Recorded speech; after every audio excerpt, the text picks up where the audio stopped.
back in the NCAA tournament. They've beaten 3 top 5 teams this year. And the year before went 0 for the SEC. So, again, you see the roadmap, man. It's there. But, you got to use the portal.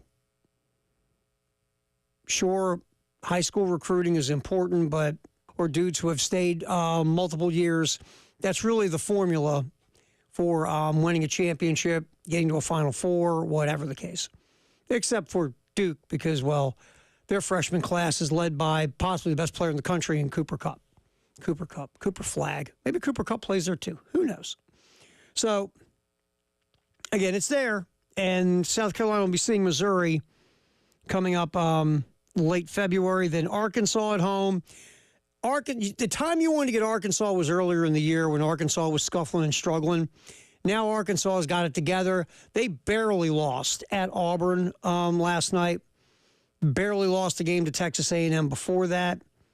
Arkansas has got talent, man. It's just, can they put it together and play 40 minutes?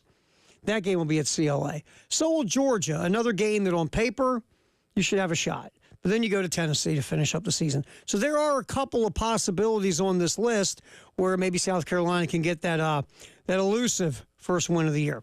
All right, we will come back, focus a little bit more on the women. Here's some Dawn Staley sound. And at 12:30, we will talk about a couple of changes in business card, resume, LinkedIn, whatever, with a couple of South Carolina coaches, assistant coaches. All that's coming up. It's a halftime show. Terry Ford, David Dare, we're rolling up until 3. Elijah Campbell will be here at 1 to hang out, too, on the game.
All right, time to check in on the defending national champion South Carolina Gamecocks. Obviously suffering loss number 3 on the season over the weekend. A stunning beatdown at the hands of UConn. Again, South Carolina losing is not a shock. It happens. But the shock was how they were beat. I mean, that was a boat race. So Dawn Staley talking yesterday to the media. We'll start with cut 1, Dave. Dawn's just saying, just need to play a game to get back on track. Good. Had 2 good days of practice. Just need to get back. We need a game to get back to just playing our style of play and focusing and playing Gamecock women's basketball style of play. It's not, it's simple. It really is simple. We just got to apply it. Yeah, just got to get back to playing the way you play. Take your frustration, anger, whatever it is, take it out on Arkansas tonight. Get yourself a good taste. Feel good. Trample the Razorbacks. Everybody gets in. That's what you need just to get the good feelings back again. All right, here's Dawn also. Let's get to cut 3, Dave. Dawn made a reference to when you get beat in the postgame, Dawn, on Sunday. So, when you get beat this bad, it's more than just basketball. It's more than just a basketball issue, which raised a lot of eyebrows. It's like, well, what's the issue? You have a locker room issue. You have a leadership issue. You have a chemistry issue. What's the issue? Here's Dawn answering that question. Cut 3, Dave. I did. I think some things may not be about basketball. Some things are just, we'll reveal, and I don't know what they are. I don't know what they, what it is. I'm just throwing it out there. Some that the team that took the floor against UConn really wasn't our team. So as a coach, you have a tendency to think, hey, it ain't just about basketball. What is it about? And we had a come to Jesus meeting, if you will.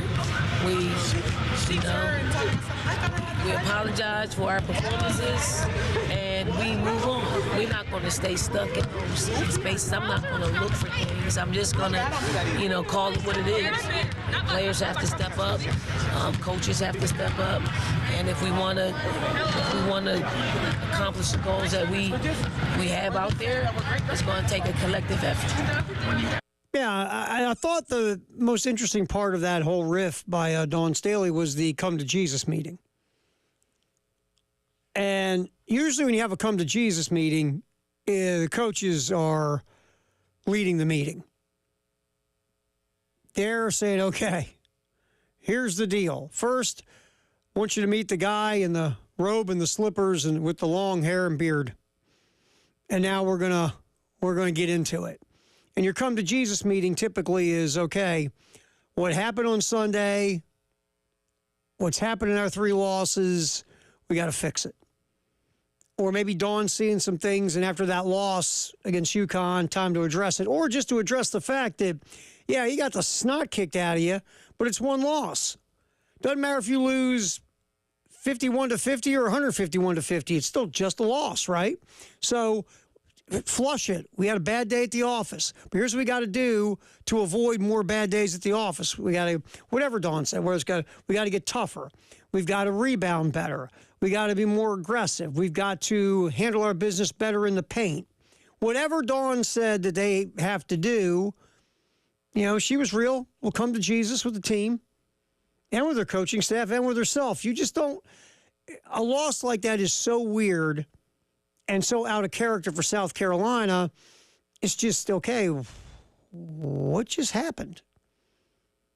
And sometimes it's just, for some reason, the fire wasn't there. Now, is that a concern why the fire wasn't there, especially when you're playing a high-level opponent? Could it have been that you've passed UConn as a program and you've smacked them around here recently? Maybe, I don't know, maybe your squad didn't look at them as, well, UConn can't beat us anymore. We're good. Whatever it was, you got to address it. And you also have to address the idea that you got to rebound better. You got to protect the paint better. Your transition defense has to get better. Your shot selection has to get better. So many things were wrong against the Huskies. There's a lot to fix. And maybe there was some attitude issues as well, for whatever that could be. I don't know. But Dawn had to come to Jesus. And so hopefully that gets everything put back on the right track.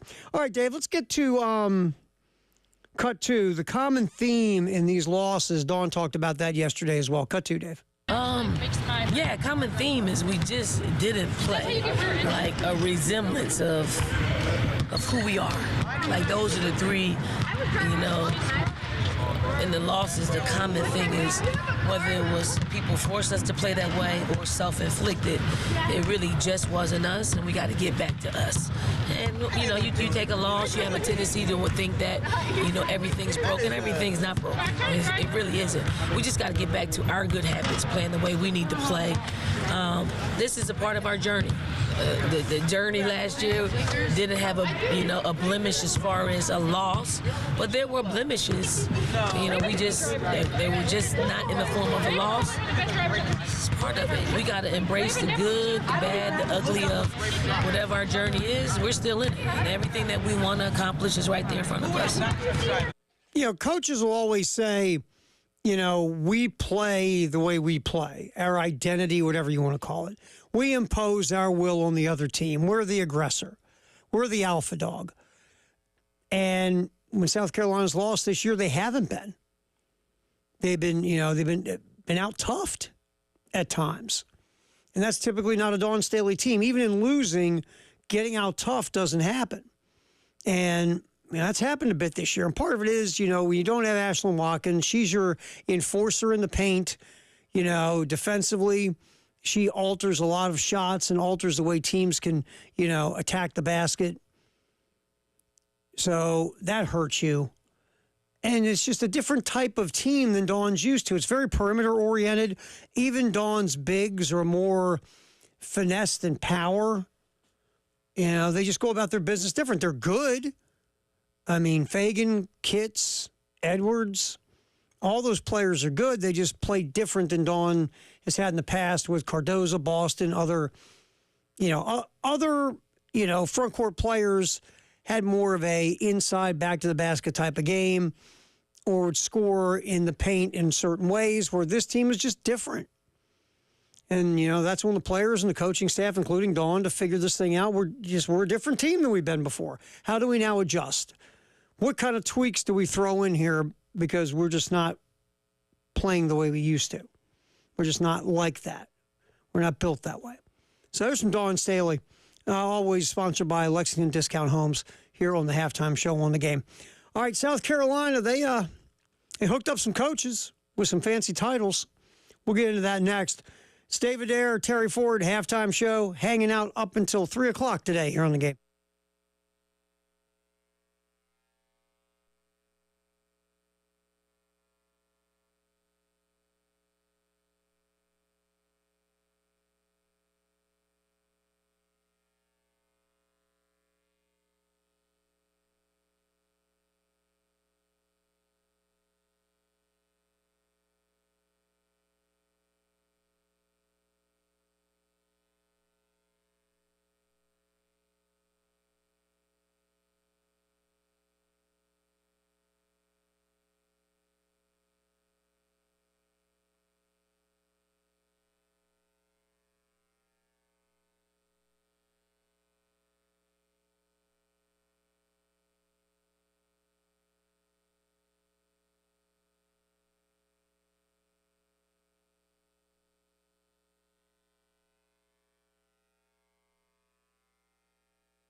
Just in case you woke up and maybe you missed it, South Carolina, a couple of assistants have been promoted to new roles. I mean, it's stuff I'm guessing they've already been doing, but now they get an actual title to it.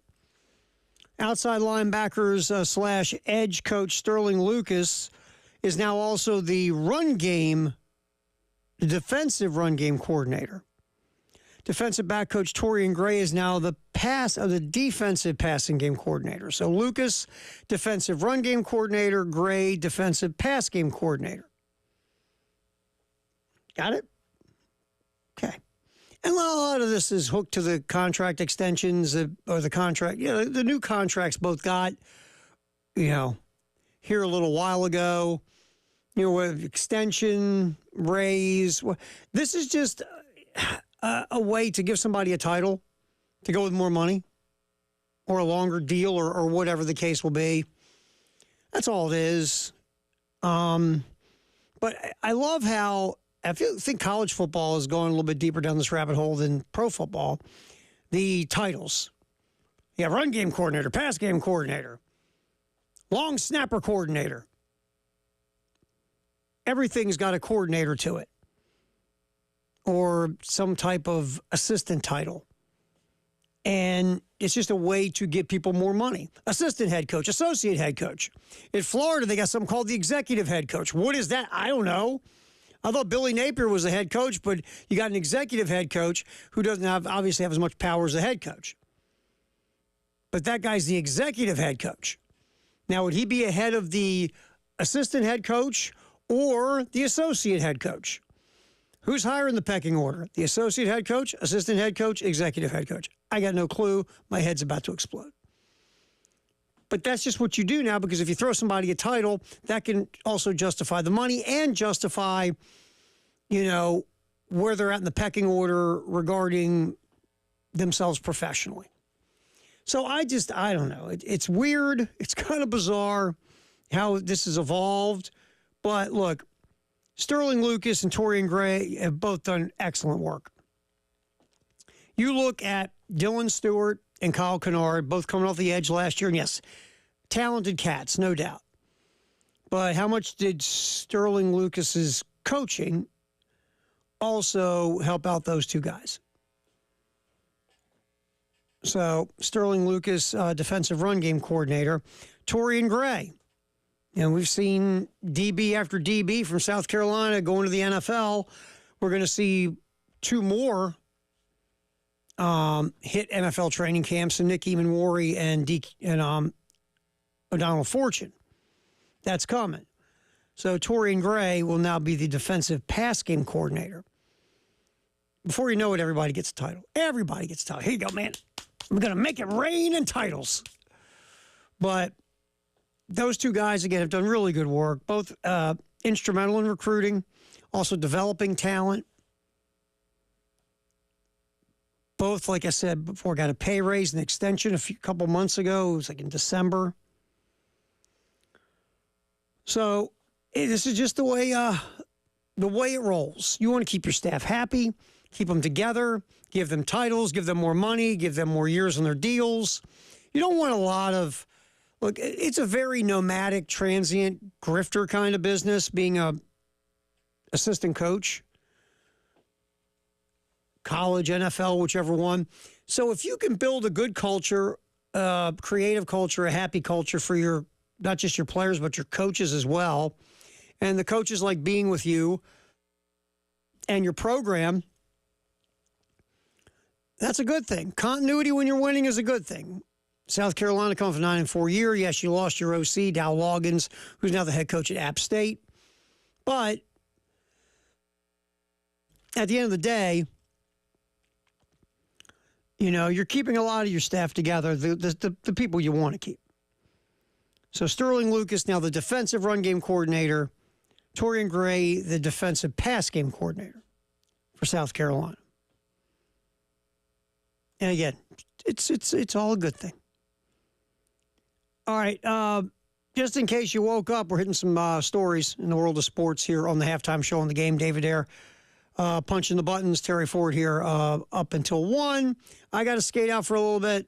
Elijah Campbell's going to step in for us again at 1 o'clock. Well, Steve Sarkisian and the Texas Longhorns have confirmed they're not going to play their spring game. Quote, we're not going to have a spring game. Sarkisian went to explain that Texas is taking a slightly different approach to its offseason training program, comparing it to the NFL and OTA, so it's going to be a little bit of a different approach. Southern California has also canceled their spring game. The Trojans will host a fan appreciation event instead. Spring practices remain closed to the public. Nebraska, obviously, Matt Rule went totally ridiculous. Tampering. Other teams are going to watch our spring game and start poaching our players, which really didn't happen. None of the players that left Nebraska after the spring game went on to do anything special. It's just, this is about control. It's all it is. It's just control. This tampering thing is such an excuse to limit access, whether it's media, fans. Ever since COVID, I'm not saying every program or every professional franchise, but there are a number of them who used coming out of COVID. Well, they really used COVID, and I don't think they purposely did this because just access got limited during COVID. But there were a lot of coaches who went like this. I like it. I like limiting the access. Yeah, we got to keep doing this. And that's the way it's been. This tampering thing is just, I'm sorry. It's an excuse. In my opinion, it's an excuse. I applaud Shane Beamer. He's going to have a spring game. And Shane said this, everyone's evaluating your players. No school just goes, we'll watch the spring game and evaluate their guys. No. Good programs know who you have. They do. And watching a spring game, having a spring game where you're really not doing everything in your playbook anyway, and not, running around there doing a lot of craziness. You're just having basically a scrimmage on steroids. That is not going to cause you to lose players. People aren't going to start tampering at that point. To be honest with you, they probably already started tampering. It's just, again, this is one of those things, I say it all the time. There is one group of people in the world of sports who get screwed. And that's players. I mean, that's fans. Fans get screwed. Basically, you're asked to, in the sports landscape that we live in, pay money for this, pay money for that, pay for tickets, pay for parking, pay for this, pay a lot to eat, pay for a personal seat license. Now it's pay for NIL. Pay. But who's the first to, again, get screwed over? Fans. Fans are the ones that are asked to pay while others are making money. And I guess that's why stuff like this, because it takes a lot to bug me at all. It bugged me a little bit. Because again, now, and look, at Texas, and Sarkisian will get away with it because Texas has been in the college football playoff the last couple of years. But there is not a state that gets more lathered up about football than Texas. They have got high school stadiums that are nicer than college stadiums. They're nuts. But now we're going to do it professionally like OTAs. Code word. We don't have a spring game because we want to limit access. That's all. All right, real quick. I love Chevy phone line 803-404-6100. Larry's holding on. Larry, I appreciate you holding on. You're on the halftime show in the game. What's up, my man? Yeah, good morning. The whole thing, and you're right, ultimately it's the fans that get screwed.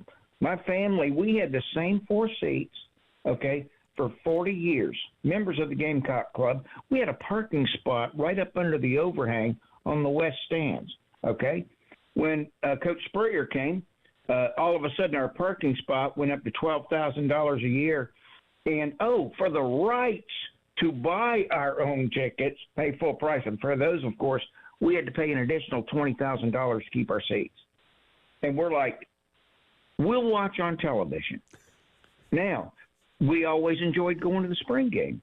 Now, a lot of people are like, well, what's the importance of that? It's like, hey, it's just like, it's nice to see the young men, to see what they've been working on in the off season. Have they been studying the playbook? Have they been in the weight room? All this will come out, okay?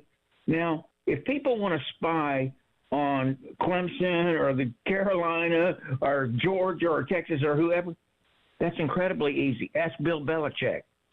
He made a career out of it. Yes. Yeah. Call me a liar. Call me a liar. I know what you're saying. Absolutely. I mean, yeah, the spy game was for a reason.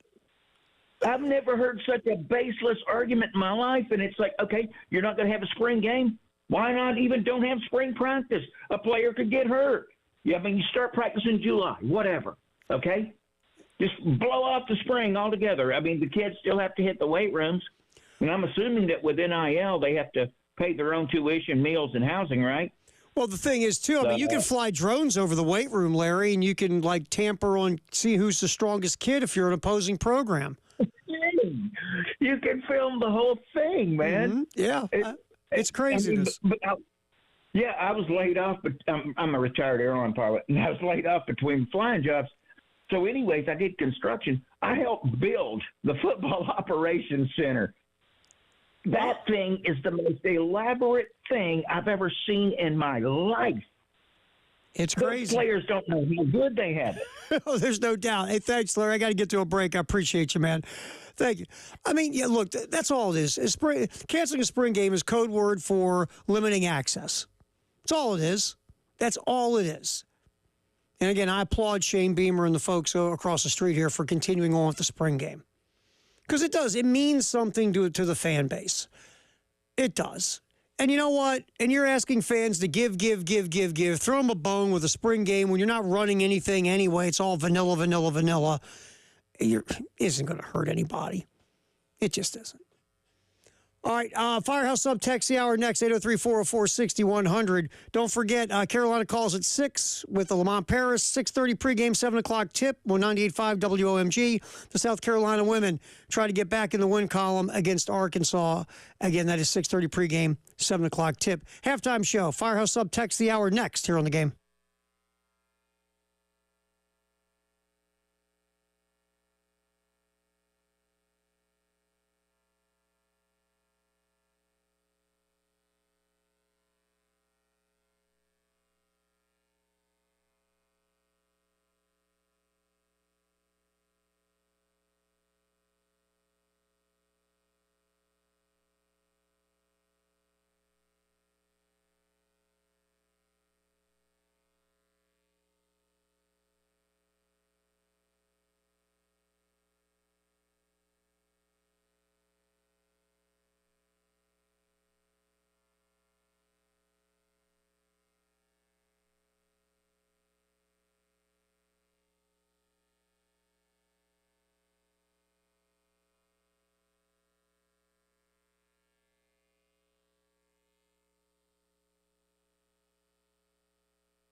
Time to check our Firehouse Sub text of the hour. 803-404-6100. I do love this one. The only thing worse than playing baseball in the cold, sitting on the bench in the cold. Yeah, because when you're playing, you're at least moving at some point, right? But if you're not playing, you're just grabbing some pine, it's even worse. So yes, texter, absolutely appreciate that. I were talking about. I remember it was my 10th grade year. Got baseball practice early March. It's ridiculously cold.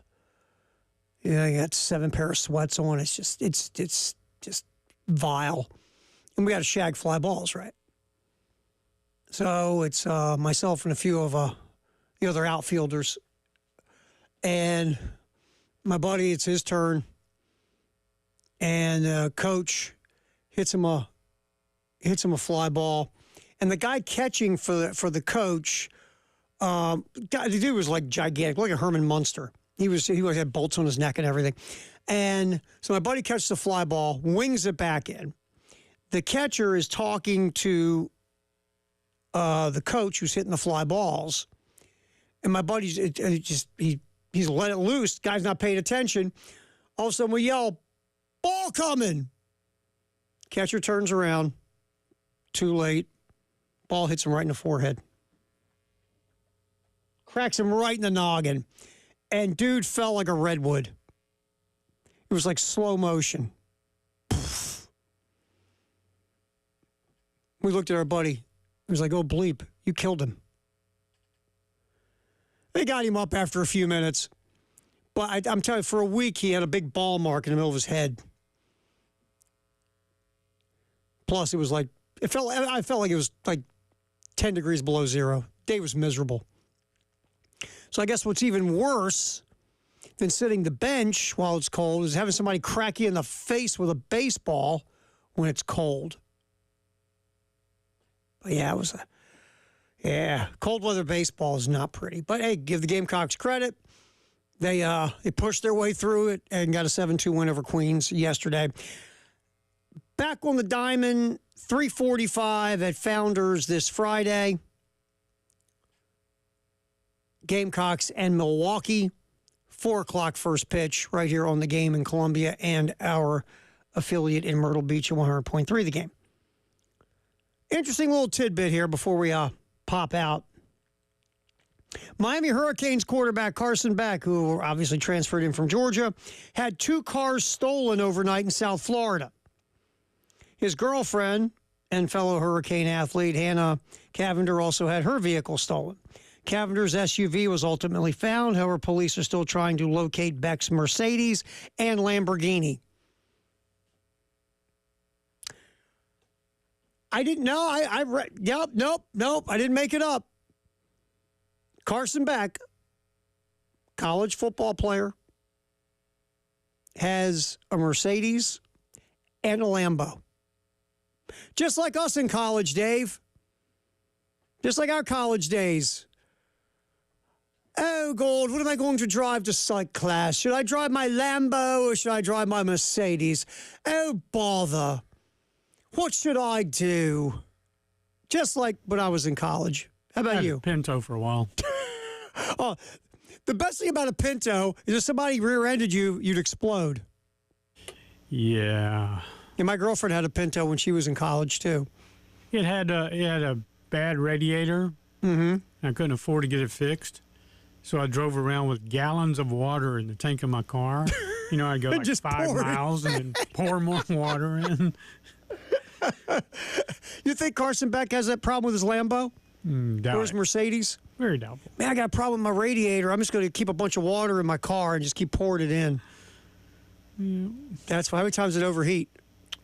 Didn't really do that because I planned it out, man. I had 40 gallons of water. Nice. I in high got school. from the neighbor's hose. Of course, I stole the neighbor's water. Honey, why is our water bill like $1,000? When I was in high school, I had a hand-me-down Plymouth Duster with about 200,000 miles on it. That thing had a 340 engine, dude. That thing could cook. Only got about 20 tickets.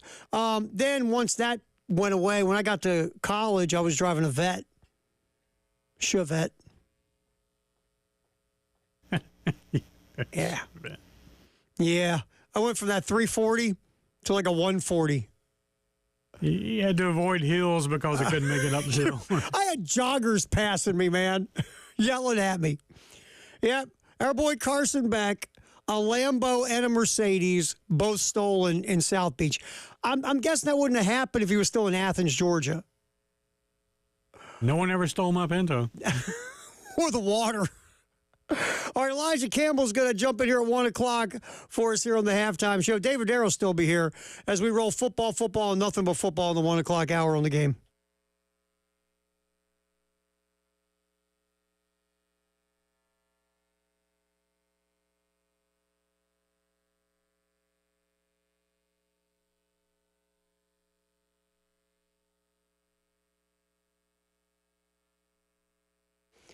We talk about the Nest all the time here. Why? Because it's the best place in the Midlands if you want to just start redoing things in your home. Maybe you want new appliances. That would look really good in the kitchen, right? Or maybe, just maybe, you want to get new fixtures or new lighting, add a tub, new plumbing. Whatever the case, the place to call is the Nest, 1331 Gadsden Street in the Vista, 803-978-2025. And I keep saying this. Look, you're like, yeah, Terry, you're supposed to talk about them. You have to. No, I don't. But if you think I'm just, some paid schlub, go to thenestshowroom.com and look at the variety of things and possibilities that you can do at the Nest. Just call them, 803-978-2025. Talk to an expert, set an appointment, and take care of your homes, your dreams, and your vision. Again, the Nest, 1331 Gadsden in the Vista.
It's 1 o'clock, and I'm not Terry Ford. I'm Elijah Campbell filling in for Terry Ford. Terry's got suit stuff to deal with. Yeah, boy. Business stuff. Dave knows all about that. Yeah, boy. This is the first time I got to hang out with Dave in studio for a while. This is fun. Oh, boy. It's probably been like, what, December, I guess, when everyone was taking days off? Yeah. It was probably the last time that we got to hang out in the studio. Yeah, this is cool. Last summer, I know last summer we played a guessing game on, is this high school football matchup real or did I make it up? Yeah, I remember that. That was fun. That was fun stuff. We have some fun in here. But I would taking you up at least up to 2, maybe 2:15, depending on how long the suit business goes. So we'll see how long that is. But I have a question about that bumper music. yeah, the Beatles song. Yeah, I love the Beatles. Same, yeah. Always have. John and Paul didn't write that. George didn't write it. Ringo didn't write it. It's a, old Buck Owens song. Interesting. Why is this in here? The only other Beatles song is One After 909. Not one of their best, I might add. I'm surprised we're even allowed to play Beatles music on here. They are very particular about what their stuff that gets played on air nowadays. They are. What'd you think of Paul's voice on the SNL thing the other night? I haven't seen it yet. Admittedly, I haven't seen anything from the SNL 50. We all get old. So you're saying he sounds his age? Yes, he did. That did not sound good. And I've seen some concerts from recently that he does not sound good. He can't have that angelic voice forever. That's true.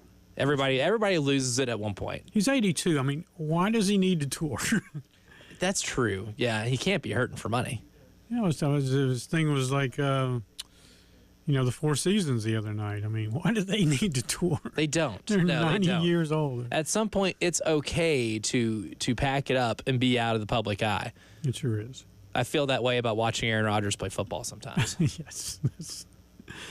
Absolutely. Tom Brady only because I was tired of watching him all the time. Guy played football forever. At some point, it's okay to pack it up and take it home. 1 o'clock hour, football, and more football. I'll get into some Dawn Staley and the women's basketball team later this hour, too, because I don't want to go a whole hour without that, because that's a pretty fascinating thing. You don't see that team get beat like that at CLA in that building very rarely. It hadn't happened in 71 games, so you almost never see it happen, especially in the manner in which it happened. That might be one of the more surprising sports results we've had in this town in a long time, right? I don't think anybody would have been surprised to see them lose, but to see them get beaten up like that definitely is the big shock. But there's one thing I wanted to address as it pertains to the world of football, and I know Jay and I cover this type of stuff a lot on our show from 3 to 6 every day. We haven't gotten to expound upon it much because of the baseball schedule. I think we've had 2 straight days of shortened shows. But the meetings between Tony Petitti, the commissioner of the Big Ten, and Greg Sankey, the commissioner of the SEC, arguably 2 of the most powerful men in collegiate athletics, they've been meeting, and this is where, the thing that I think Ross Dellinger reported on it yesterday, that it's almost the idea is that they'll change the playoff format to where there is no auto bids for buys in the college football playoff. If you remember, Arizona State, Arizona State, Boise State, Georgia all had buys. There's a 4th one in there right now. I can't remember off the top of my head. All had buys. And Oregon, that's right. Oregon had a bye because easy to forget about them because they got completely waxed before halftime in that game in the Rose Bowl against Ohio State. But all 4 of those teams had buys because they were the highest ranked conference winners. Now there's the idea of taking that idea, crumpling it up, throwing it away, discarding it, but keeping the auto bids for your conference championship winners, including the 5 highest ranked conference championship winners, but maybe no longer giving all of them a bye, right? This would avoid somebody like Boise State or Arizona State getting a bye, but maybe someone like Oregon and Georgia, who's your Big Ten winner and your SEC winner, still doing that. But what they'll do is essentially, this is what's being discussed, is changing the format to where it's just the 4 highest seeds in the tournament based on the 4 best resumes. Those are the teams that would not have to participate in the on-campus first-round games of the college football playoff. And that's fine. I think that's completely reasonable. I've never had an issue with that. And really, I thoroughly enjoyed the college football playoff this year in its first year as a 12-team event. And the only thing I think I would have changed is maybe that, because maybe you get better first-round games. I don't think that it's a total indictment on the sport that the first round of the playoff involved a lot of tail kickings, right? Because that happened in the NFL too. And that happens in pro sports a lot in the first round. That happens in the NBA. You get sweeps all the time in the first round because the team that won 60-something games is supposed to beat the team that barely floundered around 500 all year. That's how that's supposed to work. That happens in pro sports a lot. We are starting to mirror pro sports and college sports a little bit. Maybe not to the same degree, but we are a little bit. So the blowouts don't bother me, but I think we would get better matchups, maybe more appealing matchups in the first round if we just seeded them the way that, or seeded, the teams that got buys the way we, are projecting to do, as opposed to just giving them to the 5 highest conference championships. Because every year, not all conferences are created equal. I get it. Some conferences have high years, some have down, which is what leads me to this. And this is the one thing I really hope doesn't happen, but I think we are on a collision course for it to happening, because a majority of the decisions as it pertains to the college football playoff will be made by the member institutions of the Big Ten and the SEC, because those are the 2 most powerful conferences in college football. And then the idea that both conferences get 4 auto bids if this thing expands to 16 or maybe even 14 is becoming more of a reality. And I'm not here to say that it'd be detrimental to the sport.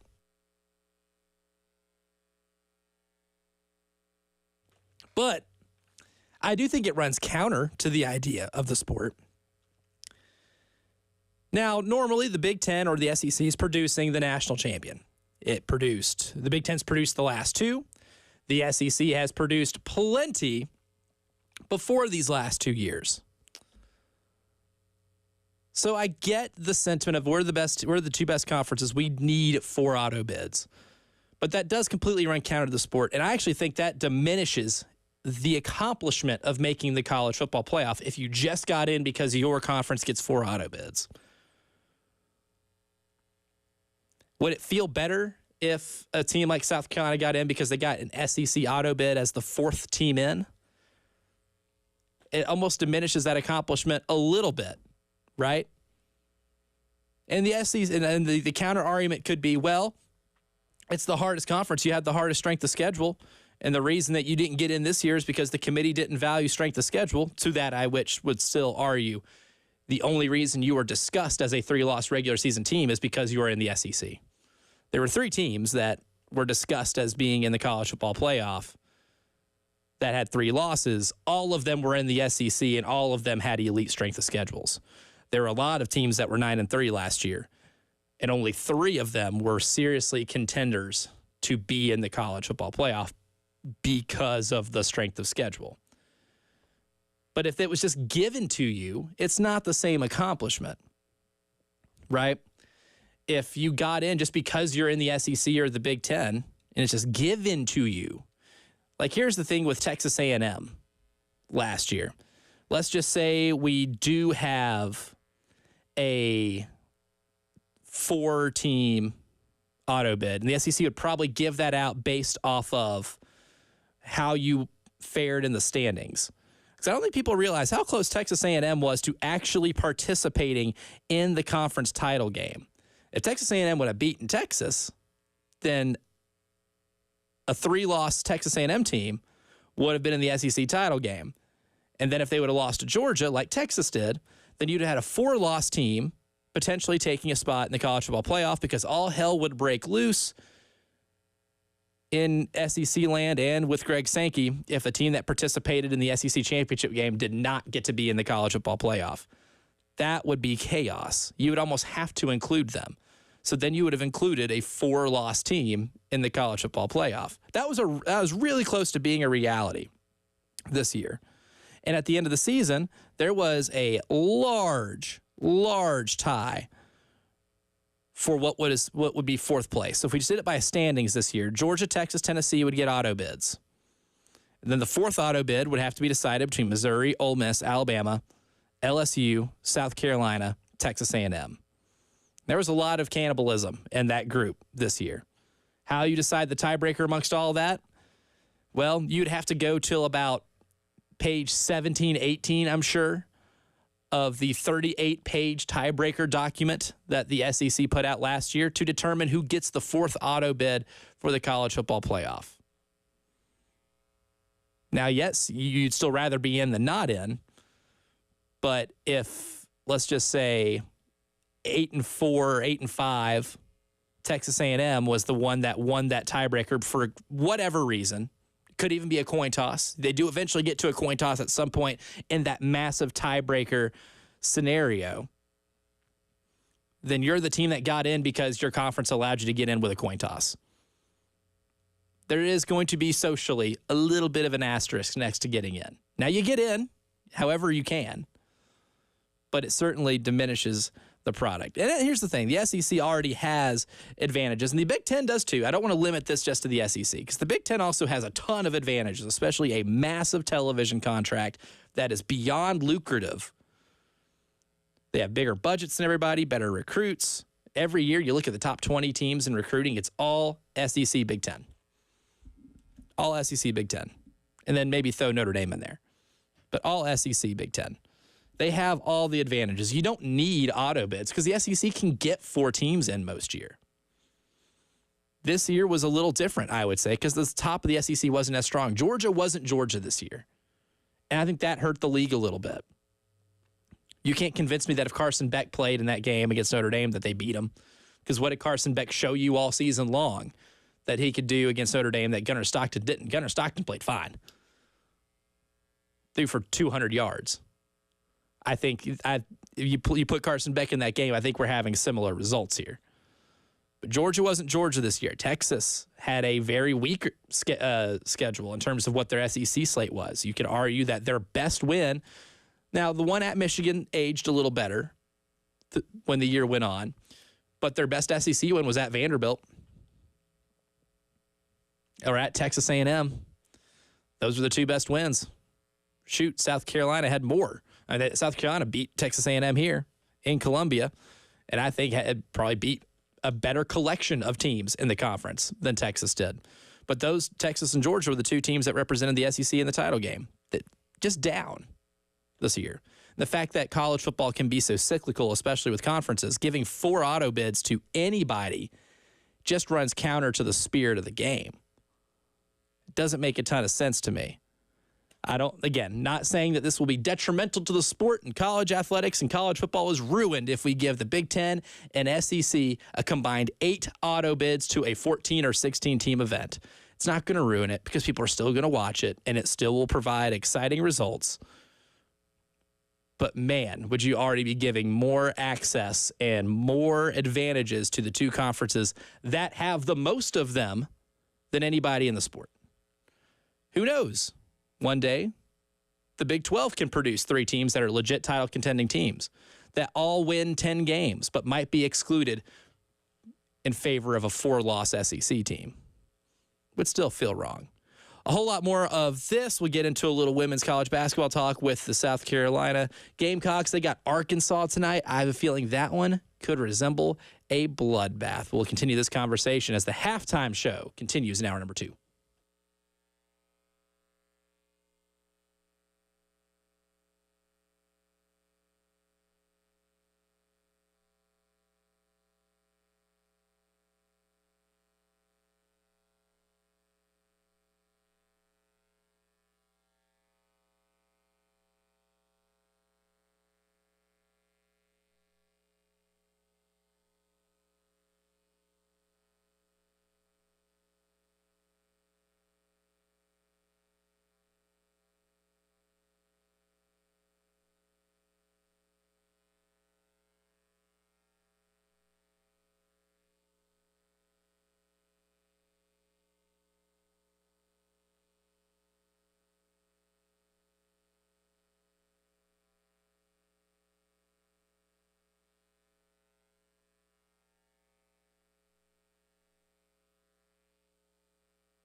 The Gamecock Traditions over-under contest. Got a new one for this week. That's been kind of fun. I do like a good over-under contest. I do like playing prize picks. There's more or less different verbiage. But this weekend, if you go to 1075thegame.com, click on contest, pick the over-under of the week. And if you do that correctly, you could win a Gamecock Traditions gift card. A lot of cool stuff at Gamecock Traditions. This week, though, the prop is total strikeouts for the Gamecock pitching staff this weekend against Milwaukee. No, that's not the Milwaukee Brewers, Milwaukee Panthers. Different entity. If it's the Brewers, I don't think the under would hit pretty hard. But the over-under is set at 28.5. And now for reference, the South Carolina pitching staff in the weekend series against Sacred Heart struck out 45 batters. Played really well. Had an insane strikeout-to-walk ratio. 45-4 strikeout-to-walk ratio against Sacred Heart last week. Yes, I know it's Sacred Heart, but that's hard to do against anybody. Admittedly, that's difficult to do in a 3-game stretch against any opponent. So I might be leaning over on 28.5 for strikeouts against Milwaukee. We'll see. Just go to 1075thegame.com, click on contest, make your pick, over or under, and you can possibly win a Gamecock Traditions gift card. Everybody loves winning stuff. I love winning stuff. And teams in college football love winning stuff, including things that get them to the college football playoff. And that's really the big talk of the meetings that's happening in Nashville between SEC Commissioner Greg Sankey, Big Ten Commissioner Tony Petitti. And there's a lot of, and if you follow Ross Dellinger on Twitter from Yahoo Sports, when it comes to this type of stuff, he's a must follow because he's very, very well sourced on these type of things. And one thing that I haven't gotten to yet, because we talked about the auto bids, not a fan of, just because I solely think it runs counter to the spirit of college football. But that's not the dumbest thing that's come out of this. It's not. I don't mind a 9-game SEC schedule. Actually, I advocate for that. And if I had it my way, I would make them play 10 conference games. And maybe, an SEC Big Ten scheduling package. That would be really cool. Texas-Michigan was a fun matchup this year. I know Texas ended up blowing Michigan out. And Alabama-Wisconsin's really cool. I know Alabama ended up taking a sledgehammer to Wisconsin, but to see them go travel to Madison was a pretty cool thing. So I'm not mad at that. I would be pro SEC Big Ten Challenge. I would be pro 9-game SEC schedule. I would be pro changing the seeding format for a 12-team college football playoff. I would be anti-auto bids, but I am more strongly and more repulsed and more disgusted and flabbergasted at the idea of play-ins. Bear with me here. Now, part of things that have been talked about is, somebody, tweeted at Ross Dellinger, I think this was about 19 hours ago, and basically in response to his article said conference championship games are useless, get rid of them. And he put in, in his response, a link to another long-form article talking about that there is potentially a reimagined championship game weekend as a part of any multi-automatic qualifier college football playoff format change. He said play-in games are possible, as in like a mini conference tournament, like playing your way into an auto bid. And here's why that's dumb. And here's why that's repulsive. Because then you make your regular season meaningless. If you're already playing a 12-game regular season, and then you ask these teams to play a couple more games before they get into a college football playoff, then you're going to be asking some teams to play, if they are successful enough and are able to make it through this bracket, to play up to, 19, 20 games in a year? It's ridiculous, man. It's ridiculous. And you completely eliminate the regular season in its entirety. College football, I believe, has always worked at its best when it's a round-robin format that produces individual representations from conferences to then meet in a larger playoff format. Just because of the nature of the sport and because it's been so regional for so long, you cannot play everybody in Division I or an FBS in a season. You can't. It's impossible. We're up to 100. We're north of 130 teams now. You can't play 129 games in a season. You can't. You won't. It's dumb. So you play your schedule from your conference. You play some out-of-conference games. Your conference champions get to represent the conference in a larger playoff format. You get some of the best of the rest in there as well. Boom, you have yourself a playoff format that is going to be successful, and it was this year. Even with its flaws, it was this year. And part of that was because more games became relevant in the regular season. Texas and Texas A&M became a significantly bigger game, not just because it's the first time that those two arch rivals met in over a decade, but there was a trip to the SEC title game on the line. In that game, Texas A&M wins, they're in Atlanta playing Georgia. Texas won, they would go to play Georgia in Atlanta. And for Texas A&M, that was a college football playoff play-in game. Now, it was bigger for A&M, obviously, because they were the more scorned, I guess, of the two in that rivalry. There's a lot of animosity. I think Texas A&M might hate Texas more than Texas hates A&M. It's just a guess. So that was already there in the fabric of that football game. But Texas A&M had 3 losses going into that game. They were really on the outside looking in. Their only pathway to the college football playoff was by stealing that game against the Longhorns and getting to Atlanta, because it was already made abundantly clear that Greg Sankey and the SEC would not accept results that involved an SEC title game participant not making it to the playoff. That was A&M's golden ticket. Their golden ticket was to win that game, get to Atlanta, and play in the college football playoff in Mike Elko's first year. That was the golden ticket. That game became more important because of the format that we have. Now, that game becomes significantly less important if on the other side of that finale in the regular season, there are additional play-in games. We already have one college football playoff. Conferences don't need a playoff, especially in football, because the sport's too violent and too physical. It takes such a toll on the bodies of these athletes that we should not be trying to squeeze in 20-game seasons. I think it's borderline ridiculous that the NFL has been that way, that the Philadelphia Eagles had to play 20 football games this year en route to an NFL championship. 20. Now, this type of stuff works in basketball. It works in baseball because you can just play more games, right? And I think that might be what the SEC is trying, and Big Ten are thinking about when it comes to conjuring up the idea of what a play-in would look like when you have 4 auto bids for both of those conferences. It works in basketball because you can play 4 games in 4 days. And that's kind of what makes that so cool. Like what NC State did last year in the men's ACC tournament of winning like 5 games in 5 days because that was their only chance of getting to the NCAA tournament. You can do that in basketball because you can play 5 games in 5 days. The more games you throw into the equation, the longer the season's going to have to be. You're either going to have to start in early August or start at the same time and end in late January or early February.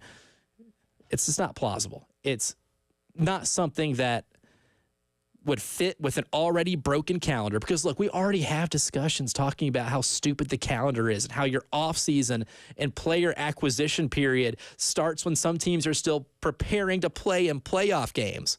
That's dumb enough. Why make it dumber? Why already complicate a complicated process? Look, there's a lot of things that are being discussed between these meetings, between the Big Ten and the SEC, the 2 Goliath conferences of college athletics.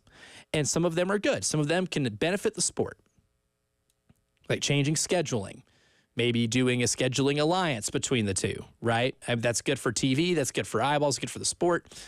Auto bids for both conferences are more of a 50-50 topic, I would say. If you polled the college football fandoms of everybody in the country, there's probably torn on the opinions of auto bids. I personally don't love them. Still believe they run counter to the sport. But that's nowhere near as dumb as play-ins for those auto bids. That's something that could ruin the sport. That's something that could already make a potentially cloudy process even cloudier, and what takes an already complicated schedule and makes it more complicated. We need less complication when it comes to figuring out the college football playoff format, not more. Halftime show continues right after this.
The Gamecocks look to get back on track tonight. Dawn Staley and her team take on the Arkansas Razorbacks over at CLA, and what I have a feeling will be a display of one team taking out anger and angst on another team that has zero chance at competing with them in this game. Poor Arkansas. I do not envy the position that they are in. One could say that tonight is going to be a get-back game, or maybe a game to get them back on track. Cut number one, Dave. This was Dawn when asked about needing a game to get back on track after the loss to UConn on Sunday. Good. Had 2 good days of practice. Just need to get back. We need a game to get back to just playing our style of play and focusing and playing Gamecock women's basketball style of play. It's not, it's simple. It really is simple. We just got to apply it. Yeah, I mean, tonight can be one of those deals. You are a significantly better and more talented team than Arkansas. This is where you can take out your frustration on a team like that. But I think a lot of people are starting to get concerned in terms of winning another national championship this year, which is always the goal. I mean, when you have the best recruiting class almost every year, you have the most talented, deepest team every year, when you have, Kim Mulkey after, you beat LSU on the podium talking about they have 10 McDonald's All-Americans. I don't know how she keeps all of them happy. That's kind of your reputation in the league now, in the country, is that you are the premier program in women's college basketball. You're coming off of an undefeated regular season, something that only a handful of programs in the history of the sport have done. The standard is raised, right? With anybody else in the country, winning a national championship would be obviously the best possible outcome, and it would be fantastic. But here it's become the standard. Winning championships is the standard. And now this year, more so than last year at least, and maybe the year prior, that has been a little bit more of a concern in the regular season than it has been. We asked a poll question on Tuesday, kind of asking if Gamecock fans are concerned about this team after the loss to UConn. 16% say nope, still winning national championship. 23.2% are very concerned, but 60.8%, so a larger amount of our populace here, says that they're a little concerned and that the road's going to be tougher. And it's certainly going to be tougher. There's more championship contending teams this year than last year, because some of the championship contending teams last year weren't ready to make that jump. You could say Texas was one of those teams last year. You could say Southern Cal was one of those teams last year. You can certainly say UCLA was one of those teams last year. And you really, when the entire season through, talking about the biggest threats to South Carolina and a national championship, those conversations usually centered around Caitlin Clark at Iowa, Angel Reese at LSU, and then, of course, Gino Auriemma and Paige Beckers over at UConn. And that kind of got quashed during the year because you beat UConn like a drum here at CLA. So I guess they were never as much of a threat, but still, you had those other two. But this year, it's a little tougher. I think UCLA is a better team than last year. Southern Cal, certainly a better overall team than last year, and Juju Watkins just got better, and she's putting up some video game-like stats individually. Texas is certainly better this year than they were last year. That is a team that has made that jump in maturity, and having a star player with an extra year under her belt, Madison Booker, that makes them a little harder to beat. But does that make me concerned about this team? I think the loss to UConn was so jarring, not because you lost, it's because of how you lost. You uncharacteristically got drilled in transition. UConn outscored the Gamecocks 31-12 in transition. That's uncharacteristic. They got punked, as is what Tahina Paopao said, after the game, and I think that's a fair characterization of the game. And that just doesn't happen to Dawn Staley coach teams. But when we look at the overall opportunity ahead, when it comes to the NCAA tournament, Charlie Cream has South Carolina as the last 1 seed in the NCAA tournament, meaning they would have to go to Spokane to play, and they would be in the same bracket as Southern Cal, who'd be the highest 2 seed. Not a great draw, but I don't think we get to that point. I don't think that you're the 4th 1 seed because, look, the road is going to be tougher than normal, but this is still what I firmly believe to be one of the 2 or 3 best teams in college basketball on any given day. if you look at just the resume, I mean, you can still even make a mild case that South Carolina can be the number 1 overall seed. Now, if they end up winning out and winning the SEC tournament, I think you have no choice but to make them that. And here's why. Right now, they're second in quad 1 wins with 10. Texas has 11 right now, but Texas does not have a single quad 1 game remaining on the regular season schedule. They would have to pick up everything they can in the SEC tournament. Texas and South Carolina both have 8 wins in the net top 20 against, or teams that are in the net top 20. 8 of them. UCLA only has 3. UConn only has 3. Not really anybody else in women's college basketball can say they have 8 wins against the teams that are in the top 20 in the net. But Texas and South Carolina can. So really, it's neck and neck between Texas and South Carolina as to still who is the number 1 overall seed in the sport. Now, UCLA does have 9 quad 1 wins, but only 3 of those wins come against the top 20 in the net. So they have a good collection of W's, but nothing compared to the lengthy list of teams that Texas and South Carolina have beaten. And yes, I know UCLA beat South Carolina, and that should be considered in these discussions, but that was also on November 24th. That was a long time ago. UConn and themselves, in terms of overall resume, has only 4 quadrant 1 wins because the Big East is bad. They beat up on a lot of teams in the Big East. And yes, they have probably the most impressive win that anybody in the country has by coming here to Columbia and winning by that margin they did. But at the same time, when you look at the entire portfolio of work here, which is what the NCAA selection committee does, there's a good chance that UConn still ends up being a 2 seed at the end of the day. And if you look at WarrenNolan.com, which is where I think is probably the best place to get data for like net rankings and things of that nature, South Carolina has the highest average ranking of team they beat at 70. And tied for the best average ranking of teams they lose to at 3. So the average team that South Carolina beats is ranked 70 in the net, and the average team they lose to is ranked 3rd in the net. Only Texas has a better collection of losses. So really, if you're just looking at raw resume, it's between South Carolina and Texas still as the number 1 overall seed.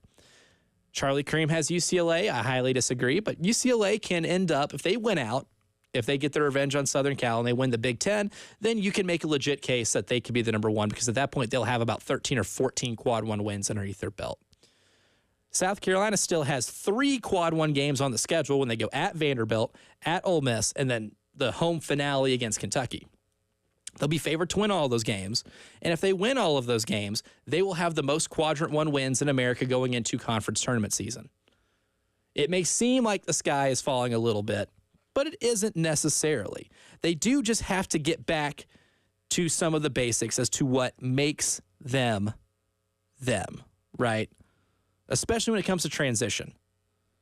And that's what we'll get to on the other side. What are the things that this team has to do starting tonight against Arkansas to continue showing the country again that they're still the best program in women's college basketball? We'll hit on that when the halftime show returns.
Uncharacteristic.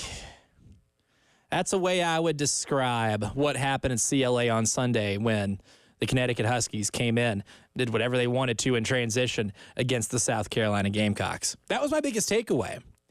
Wasn't able to cover the game at previous engagements out of town, but when I came back home and I turned the game on, and I think I watched this thing a couple times, my biggest takeaway every time was, man, UConn just smacked them in transition. Man, this was Paige Becker's best game because she got to play out in the open floor. This was their best game because they got to run up and down the floor and they did whatever they wanted and they shot well. And it's also a really good example as to how teams that play in the fast break usually shoot better three-point percentages because they get rhythm threes. And UConn got a ton of rhythm threes. That's how you're able to shoot an incredible percentage on the road in the toughest environment in women's college basketball. It's not an accident, right? They played significantly better in transition. And tonight can be the perfect anger management course for South Carolina to take out that frustration against a team like Arkansas, who struggles mightily. This is really the last team outside of the net top 30 that they will play in the regular season. Arkansas sitting at, I believe, in the 140s, 136. So just south of 140. But transition is one of the reasons this South Carolina team offensively becomes elite. This is why they're one of the top 5 most efficient offenses in women's college basketball, according to Bart Torvik, because they're elite in transition. That's one of my favorite questions to ask Don. That's what I asked Don Staley after the Florida game when they scored 101 points. How important transition offense is to this team. How much of the identity of this team's offense lies in transition basketball. And there's been some games where she says they've needed it. They've needed it to win. And against Florida, that was what ignited those massive run to start the game.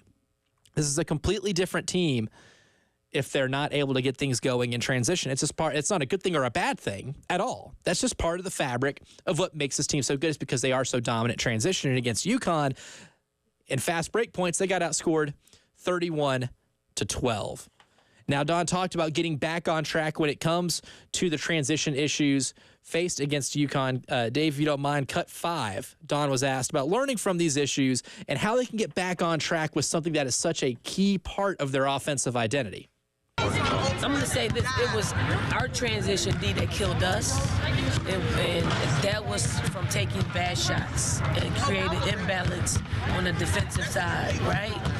When we were locked in to the game plan, we were, from an offensive standpoint and a defensive standpoint, we were pretty good. I know it's hard to see because of what the score and, how well they shot the ball. But, I mean, you have, Sarah was decent, Paige was decent. It was pretty much everybody else that really killed us. And it was, a lot of it was in transition. We can handle the threes in half court that they made. It's all transition. The easy buckets, it was the rebound. And that's what gutted us, transition and rebound. The gutted, transition defense and rebound, the gutted us. And some numbers to back that up. I mean, offensively, they were not as great in transition because they only had 12 fast break points. Now, for some teams, that's adequate for an entire game. But for this South Carolina team, they're averaging about 18 fast break points per game. Now, giving up 31 fast break points was a big issue.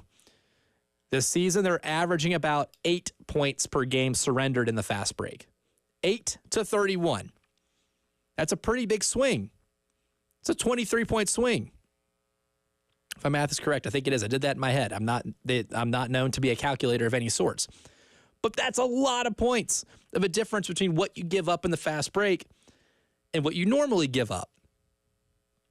Those 23 points made a pretty big difference in a game like that. That's the difference between the game being the blowout that it was and it being competitive. Now, is this something that I see them struggling with moving forward? No. I think that's actually, I have ranked the issues, or my biggest concerns with this team. I don't want to say issues, because when you are still 23-3 and 11-1 in the best conference in America, you don't have a ton of what I would call issues, but there are some concerns. There are some vulnerabilities. Number one is defensive rebounding.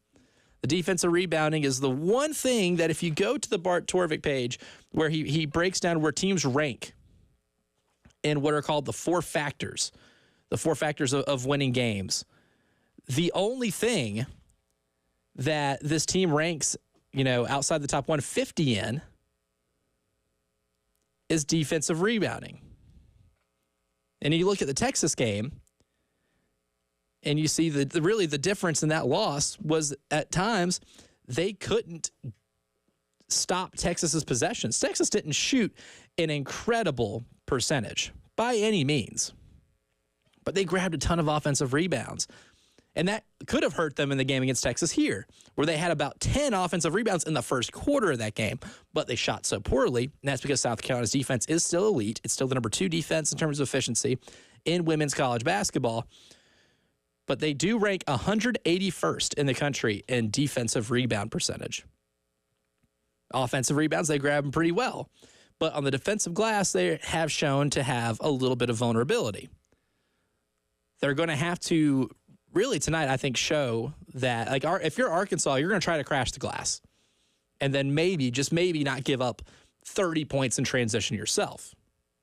But that's the biggest thing with this team right now that is what I would call a concern, is the lack of ability to end the opponent's possessions. Alan Cole on our show yesterday, on the postgame show, writer for Gamecock Scoop. If you don't read his stuff, you absolutely should. It's fantastic. Alan is very thorough, very thoughtful. Brought up a good point yesterday that they don't have maybe a Band-Aid to stop the bleeding whenever another team goes on a run. Last year it was Camila Cardoso, a go-to scorer. Now, that's not to say that they don't have a go-to scorer, but no one necessarily stepped up in that department on Sunday. And there will be teams that go on runs. You have to have somebody that's able to stop that bleeding, and that comes from having 10 McDonald's All-Americans on your team and figuring out who you can rely on to give you a bucket when you absolutely need it. Final hour coming up, a whole lot to discuss, including how one team figured out, or not one team, one pro sports league figured out the perfect solution to an all-star game dilemma. All that coming up in the final hour of the halftime show.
What is trending at 2 here on the halftime show? Terry Ford expected to be back in the next segment or two. He's got what I call suit duties he's tending to right now. So I'm Elijah Campbell filling in for Terry until he's able to come back. But some decent news, some significant news, I guess, coming out of the NBA in terms of what's trending here at 2.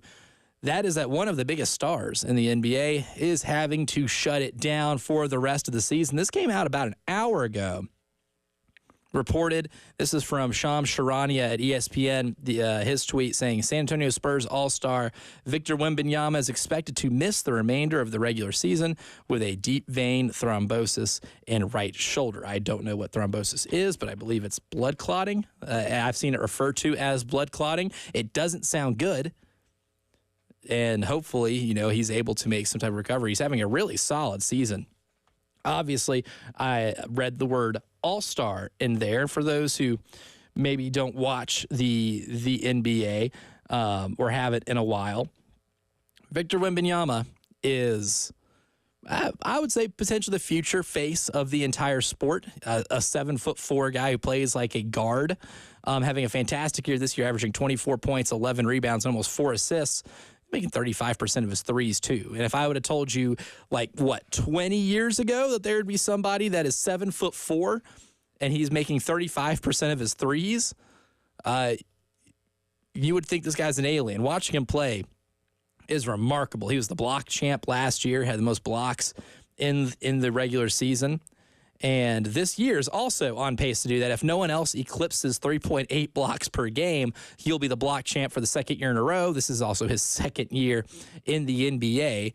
We'll have to do some digging to find out if anybody's done that, if anyone has led the league in blocks per game in their first 2 seasons in the NBA. But this guy does. Also, there's no perfect encapsulation as to what basketball has gotten to in 2025 in terms of just the strategy of the game. I'm not saying this is a good or bad thing, but the guy has been taking 8.8 threes per game. Again, he is 7'4" with a wingspan that is comically long. Now, some of you probably saw him in the Olympics, which is where I got to watch a lot of Victor Wembanyama this year or this past summer, and I thought he was phenomenal in the Olympics for Team France, and almost single-handedly got them a gold medal. But they lost because Steph Curry played out of his mind at the end of that game. So that's one of the things that's trending here at 2. A major star in the NBA will no longer be playing the rest of this season. And then also what's trending locally tonight, the South Carolina Gamecock women's basketball team back in action against Arkansas. This might be a game, I joked with Tyler Head about this before coming in here earlier, that this might be what we call a not safe for work game, maybe a hide the children game, or put them to bed early because it's going to get ugly. This is a South Carolina team that plays really well after losses, especially since Dawn Staley's been the head coach of this program. They play a team that's outside the top 130 in the net rankings, a team that they went to Arkansas last year and destroyed them on the road. This is an Arkansas team that's at the bottom of the SEC. This is a mismatch of what I would call biblical proportion. I think they're going to get back on track tonight, but in the process of getting back on track after the blowout loss to UConn, there's been some soul searching with this team. And I think Dawn Staley on a few instances has referred to come to Jesus meetings. And Dave, cut 3, if you don't mind. She expanded in her media availability yesterday, talking about non-basketball issues that might be arising with this team. I did. Terrible driver. I think some things may not be about basketball. Some things are just, we'll reveal, and I don't know what they are. I don't know what they, what it is. I'm just throwing it out there. The team that took the floor against UConn really wasn't our team. So as a coach, you have a tendency to think, hey, it ain't just about basketball. What is it about? And we had a come to Jesus meeting, if you will. We apologize for our performances, and we move on. We're not going to stay stuck in those spaces. I'm not going to look for things. I'm just going to, call it what it is. Players have to step up. Coaches have to step up. And if we want to accomplish the goals that we have out there, it's going to take a collective effort. It is going to take collective effort, and whatever non-basketball issues have to kind of be solved within the team's confines. And, if you're looking at this as a fan and saying, how do we avoid what happened on Sunday? There's probably nobody else that you could trust better with that than Dawn Staley and this group, because it's an experienced group. I mean, this is a group that has a few players that have been on multiple national championship teams. Raven Johnson, Sanaya Fagan. They have won multiple national championships with this team. You trust them to be able to figure this thing out. Tonight is the perfect get-back game because you are playing one of the bottom teams in the entire conference. But then it's going to get a little harder after this. You're going to go at Vanderbilt. That's a team that has one of the best freshmen in the country, Michaela Blakes, who's put up multiple 50-point games. So anytime you play on the road against a team that has one player who can take over a game single-handedly, it's going to be a little tougher. Vanderbilt's also 23 in the net ranking, so this is a team. This is definitely a quad one game coming up on Sunday. Now they can't look ahead. We can. That's the benefit of being fans and media, is that we can look ahead the schedule a little bit. But it's not going to be easy at the end of the season. I alluded to in the last hour that someone like Texas does not have a single quad one game remaining on their schedule. You got 3. You have tonight, which is your get-back game against Arkansas, to get back in the win column, to see one go in, if you will, to use another basketball term. See one go in against a team that you should beat by a lot, but then go on the road against a really good Vanderbilt team. Go on the road after that against Ole Miss, who is 13th in the net rankings and a very well-coached team. I think Coach Yo is probably the most underrated coach in women's college basketball. That's a team that's going to play hard, and you're going to have to go a long way from home to play that game. So that will present some challenges too. And then you wrap up the season at home against Kentucky, who I think, outside of really the big 3 in the SEC between South Carolina, LSU, and Texas, is what I consider the best of the rest, right? Another well-coached team. Kenny Brooks came over from Virginia Tech, is a fantastic coach who did a hell of a job coaching Virginia Tech and taking them to heights never before seen in that program and bringing his best players with him. Georgia Amore is one of the best players in the sport right now, too. She can take over games when she needs to, and she has given some of the best teams in the SEC all types of trouble this year. That's going to be a hard game in its own. Kentucky sitting at 20 in the net rankings, which means when they come here to play at CLA, that will also be a quad one game. UCLA doesn't have 3 quad one games on the schedule. Southern Cal doesn't have 3 more quad one games in the regular season schedule. You have a tough road ahead still before you end up going to Greenville to play in the SEC tournament. So they have to figure some of these things out. And if there's non-basketball things like Don alluded to, that's something that has to be fixed. But there's also some things with this team this year I alluded to in the last segment, the defensive rebounding struggles. It's the one thing that you rank outside of the top 150 in the sport. You're 181 in the country in defensive rebounding percentage. And there are teams, some of the best teams in the country are the best offensive rebounding teams.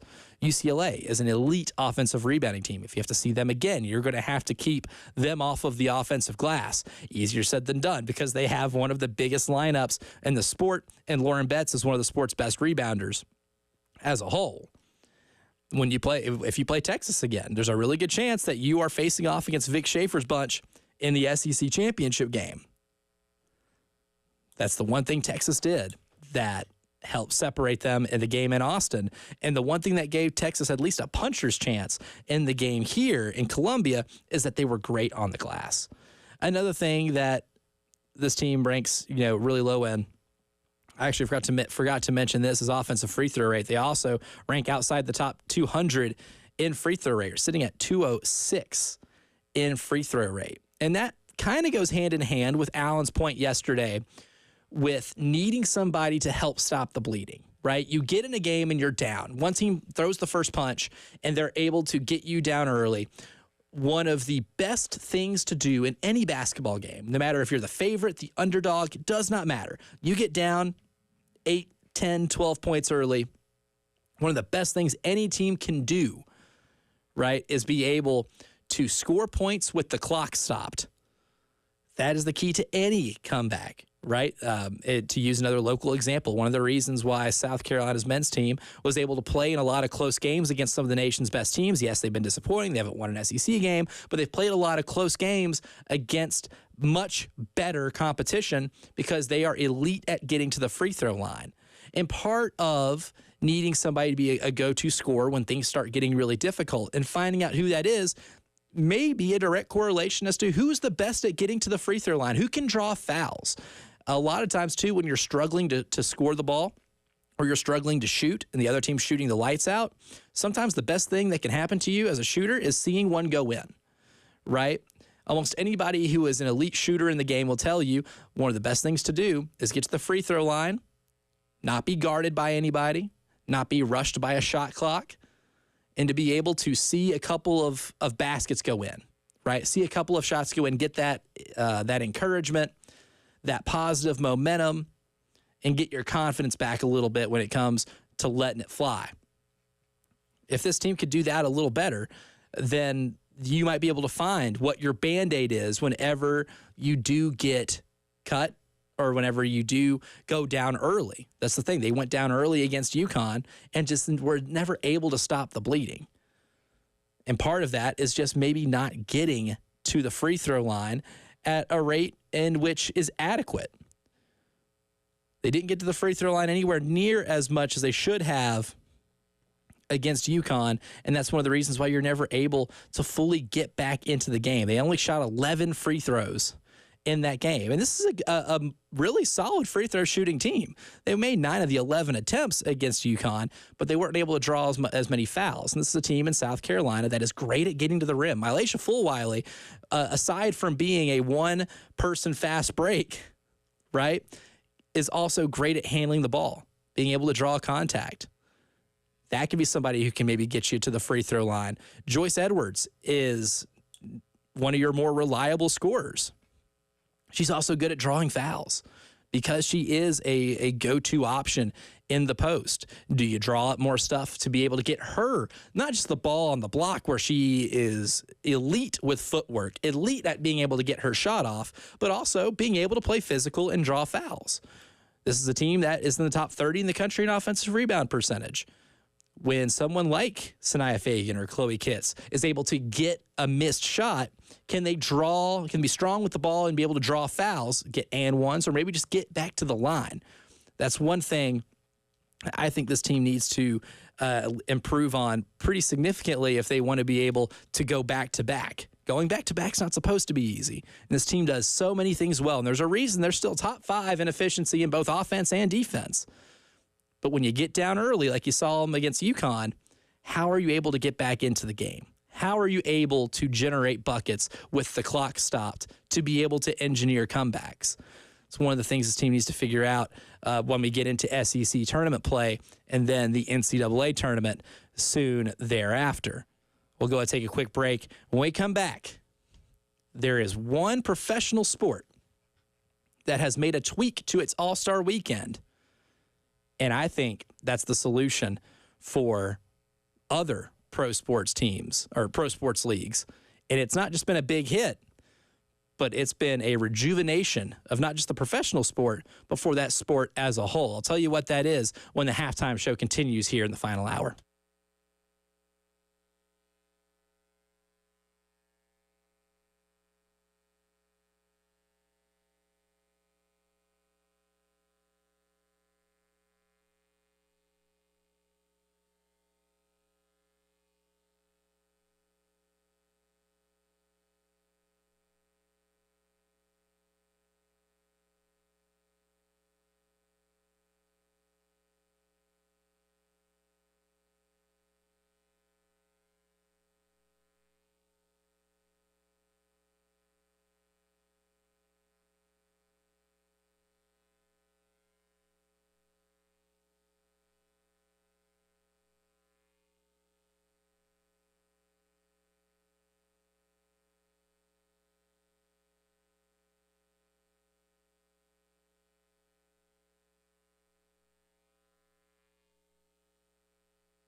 What's trending at 2? Well, there's a sporting event tonight that is sure to have some international intrigue to it. And this is not just a sporting event with international intrigue. This is one of the most clever ways to fix what was declining viewership in an all-star game or an all-star weekend, really. This is something that's been talked about a lot in sports media, not just here locally, but, has been talked about a lot nationally. The NBA All-Star Weekend was this past weekend. It didn't garner a lot of viewership, and it really hasn't. I think most All-Star games across the entire sports landscape have kind of suffered in sports viewership. Maybe not the same public interest as it used to be a long time ago, whether it be Major League Baseball, the NBA, the Pro Bowl is a shell of itself because they don't really play a game. They just do a bunch of little mini games and a flag football game. And for various reasons, right? Especially when the All-Star games are in the middle of the season. You don't want players getting hurt. You don't want to, go 100% effort. And sometimes that diminishes what the product is. But the National Hockey League has struck gold because tonight is the finale, the championship game of the Four Nations face-off. In lieu of an all-star game, the National Hockey League decided to take the best players from their league, and the best players from their league that come from 4 different countries, which I would say are probably the most represented outside of, I'd say, Russia. Russia produces a lot of really good hockey players. But the United States, Canada, Sweden, and Finland have been participating in what they've called the Four Nations Face-Off. So an international competition, a round robin where everybody plays each other once, and the 2 highest scoring teams in terms of their point system in those 3 games will meet for the championship game. This year, that is the United States and Canada. And they had a viewership boom over the weekend. A lot of people tuned in to watch Canada and the United States play on Saturday night. I believe that game was in Montreal. A phenomenal game, a great hockey game. For anyone who just loves the sport of hockey, it was a great game.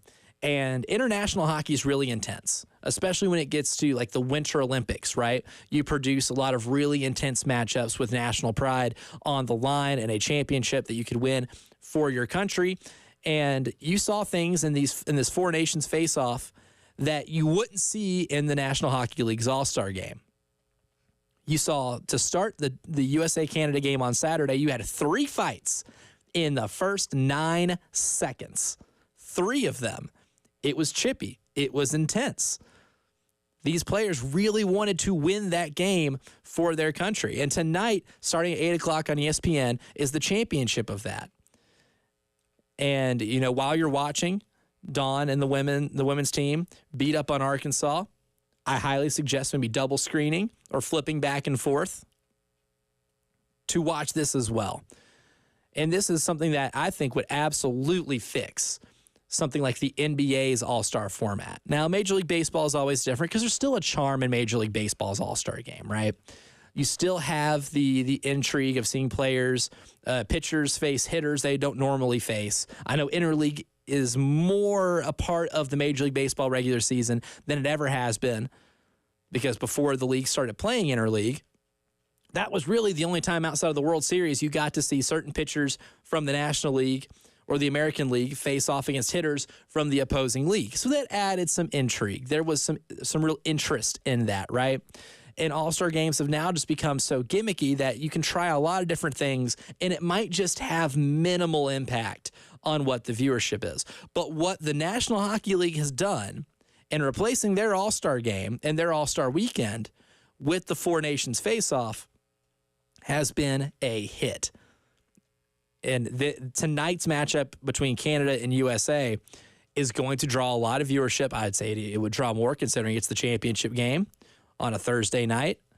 There's a lot of intrigue. Players are going to give 100%, even with an illness that is causing both teams to kind of be missing some players. It's not going to matter, right? This has gotten to the point of such intrigue that on ESPN earlier today, PK Subban was on SportsCenter talking about, or was asked a question, if this Canada-USA game is bigger than the Stanley Cup. This is one of the more anticipated hockey games in a long time. In a country where the NHL is, I would say, a distant fourth in the big four professional sports. Obviously, the NFL is king, and then Major League Baseball and the NBA are there fighting for second. I'd say NBA is probably comfortably in number 2, and then MLB comfortably in number 3. And they have their own issues to try to get viewers back to garner a larger audience like they used to have in, say, the 90s and 80s and 70s, even in the early 2000s. And the NHL has never really surpassed any of those 3 leagues. But they upstaged the sports weekend this past weekend because of how intense these 4 nations face-off games have been. I think having 3 fights in the first 9 seconds of a game does definitely help with that, right? That's part of the intrigue of the National Hockey League and the sport of hockey is how physical and how violent the sport can be. And when the stakes are raised and the emotions are ramped up and there's a lot more on the line than, say, winning an all-star game, you get a whole lot better effort from the athletes that are participating in this. I am so excited for this. I'm somebody who has watched hockey my entire life. It's one of my favorite sports. I love watching whenever the NHL gets into the playoffs, but the NHL regular season kind of is a non-priority for me from a viewership standpoint. Obviously, I cover college basketball. I cover the South Carolina Gamecocks and the SEC. So I watch a significantly more amount of college basketball games, SEC basketball games, than I even would in the NBA. Usually my NBA viewership doesn't really start until the playoffs because that's once the college regular season and postseason are over. But I am absolutely glued in as to what is going to happen tonight. I know a lot of other people that are maybe even just the slightest casual fans of the NHL are going to be locked in on tonight, as well as just your casual sports fan. There's a lot of good events going on tonight in sports, whether it be the National Basketball Association, college basketball, men or women. But the biggest headliner in the sports world is going to be the 4 Nations Face-Off Championship. That's going to be the lead on SportsCenter. It is going to be one of the more trending topics on social media. And this is something the NHL's All-Star Game has never really produced, even your more memorable All-Star games, right? I remember back about a little over a decade ago when the All-Star Game was in Nashville, and it was one of their first years doing the little mini tournament format that the NBA tried to replicate this year. And it was memorable not because of the format change, but because a player who was basically voted into the All-Star Game because of a joke, I would say would be a pretty harsh way to put it. But that's the only word I can really think of to describe it. When John Scott, a journeyman defenseman, was voted into the All-Star Game for funnies, and he won the MVP of the All-Star Game. Like that was fun for 5 seconds. But this is the winner of this game tonight between Canada and the United States has bragging rights forever.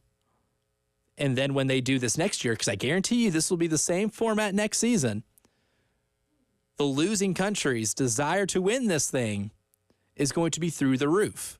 Players won't opt out. LeBron James just opted out of the NBA All-Star Game. Now he is dealing a little bit of an ankle injury. A little bit of one. I mean, he played last night in the first game back. So he probably could have played in that All-Star Game. But that's one of the biggest things that All-Star Games face, is that sometimes the biggest stars, the reason that you tune into the games and these glorified exhibitions is to see the stars in action, even if they are only operating at 50% intensity. But in this one, the NHL's biggest stars are participating. Connor McDavid scored a goal. He's the best player in the sport. He is the biggest name in the sport. And he's going 100% so he could win his country a championship in international competition. This is great for the National Hockey League. We may never see an NHL All-Star Game again. However, I don't think anybody's going to care about not having an NHL All-Star Game ever again because they have a permanent solution. And that permanent solution is to get players representing their country in games that really not just matter to them, but to the citizens of those countries and fans of the sport as well. So I'll be locked in on that tonight. Again, 8 o'clock is going to be the puck drop. That's going to be on ESPN or ESPN Plus. I think this is something that maybe the National Basketball Association, maybe to a degree, Major League Baseball can probably implement with reasonable success. Terry Ford comes back in the next segment because the next segment is the greatest day in the history of the world when the halftime show continues.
Time for the greatest day in the history of the world, which today is February 20th.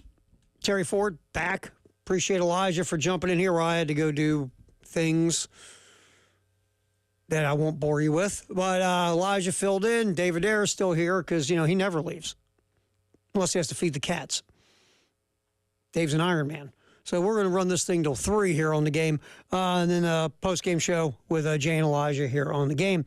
All right, we go old school. 1887 for this old. We got 2 old schools. 1887, the International Association, which was the first minor league baseball association, organized in Pittsburgh this day in 1887. Yeah, baseball goes way back. I mean, the professional leagues, the early 1900s, and so 1887. The first minor league baseball association is organized. Another one, 1951, college basketball point shaving scandal prompts Long Island University to drop basketball and other intercollegiate sports. LIU kicked their basketball program back in 6 years later, 1957. LIU used to be a really good basketball program way back in the day. Had this point shaving scandal. There was also a point shaving scandal that involved a couple of Kentucky players back in the Adolph Rupp era. You get those every now and then. We always talk about this now in today's world where gambling's legal in most states in the country, and you have all this daily fantasy and all these other things that are going on, and wagering has become this behemoth, this money-making machine.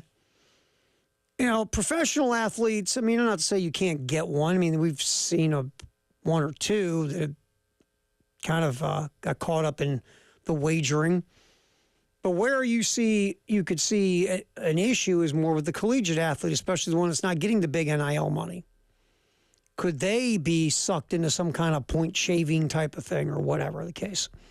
But it happened. It's happened. There was one at the Boston College years ago. It was at the 70s or 80s. So it does happen. Also, greatest day in the history of the world. 1971. Phil Esposito scored his 50th goal in February. He was the first player ever to do that at that time in NHL history. Again, scored 76 goals that season at Esposito. At that time, that was a record back in 1971. Phil Esposito was a phenomenal offensive player for the Boston Bruins. 1972, you might have heard of this guy as a coach. Larry Brown of the Denver Nuggets sets an NBA or an ABA record for assists in a game. He dished out 23 dimes as Denver beat the Pittsburgh Condors of the ABA, 146-123. And Larry Brown was a nice player, played in North Carolina, played in the ABA. Larry Brown was always a player. And then, of course, had become a fantastic Hall of Fame head coach in college and also in the NBA. Another 70s. We've got a few 70s ones today that are interesting. 1974, Gordie Howe, the NHL's career scoring leader, came out of retirement, signed a $1 million 4-year contract to play with his kids, Mark and Marty, with the Houston Aeros of the WHA. So it was back in 1974. 4 years at $1 million bucks. So that's, $250,000 a year? Muhammad Ali defended his heavyweight championship, beating Jean-Pierre Koopman in 1976, 5th-round knockout in Puerto Rico. At the Calgary Olympics on this day in 1988, Brian Boitano won the gold medal on a technical merit tiebreaker and a flawless free skate. Brian Boitano wins the gold for the U.S. 130,000 folks in Mexico City's Aztec Stadium on this day in 1993 watched Julio Cesar Chavez knock out Greg Haugen, a 5th-round TKO for the WBC super lightweight title. Julio Cesar Chavez was a phenomenal fighter. And again, his homeland of Mexico, 130,000 folks packed Aztec Stadium in Mexico City to see him win. This day in 1998, going back to the Olympics, Tara Lipinski was 15 years old and became the youngest figure skating champion, beating a fellow U.S. teammate Michelle Kwan to take the gold. So, yeah, and I think she does, doesn't she do the analyst stuff with Johnny Weir on the Olympics now? I think. Don't watch a lot of. I don't watch a lot of figure skating. Just get it out there. Sorry, not a big viewer of the figure skating. 2011, in his second Sprint Cup race, Tyler will be all over this one. Trevor Bayne, at age 20, wins the Daytona 500. And we'll get a couple more, and then we'll be done. 2016, Lindsey Vonn clinches a record 20th World Cup title on this day, beating the legend Ingemar Stenmark of Sweden. 2021 Australian Open women's tennis. Naomi Osaka of Japan wins her fourth major, second Australian Open title, beating Jennifer Brady of the U.S. in straight sets. There you go. Here's your greatest day in the history of the world. Today, February 20th. All right, later on this evening, 6 o'clock on The Game, 107.5 The Game in Columbia, and also our affiliate in Myrtle Beach, 100.3 The Game. Carolina calls with basketball coach Lamont Paris. Obviously, Lamont will look back on what happened in Baton Rouge, the loss to LSU, and look forward to the Texas game this weekend at CLA, along with Derek Scott. On our sister station, 98.5 WOMG here in Columbia, the women will go at it, trying to bounce back from that blowout loss to UConn. The women will be hosting Arkansas, and I think this is going to end very badly for Arkansas. Might be rated R day for extreme violence, basketball violence. So that is tonight, 6:30 pregame with Brad Muller and Ed Bird, 7 o'clock tip. Again, on our sister station, 98.5 WOMG. What do you got, man? Well, you left out one of the birthday of one of the greatest singers of all time.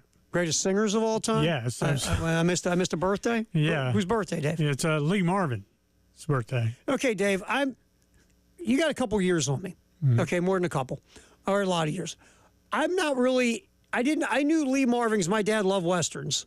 And Lee Marvin was in every Western in like the 1970s. Man Who Shot Liberty Valance. Yeah. The Wild One. I did not know Lee Marvin was a singer. Yes, in fact, the three biggest things on the Ed Sullivan Show was Elvis, the Beatles, and Lee Marvin, and the Yale Glee Club singing. Do you have some Lee Marvin ready, Dave? I do. Here we go. What a coincidence. Here's his biggest hit. Sometimes I get mighty homesick.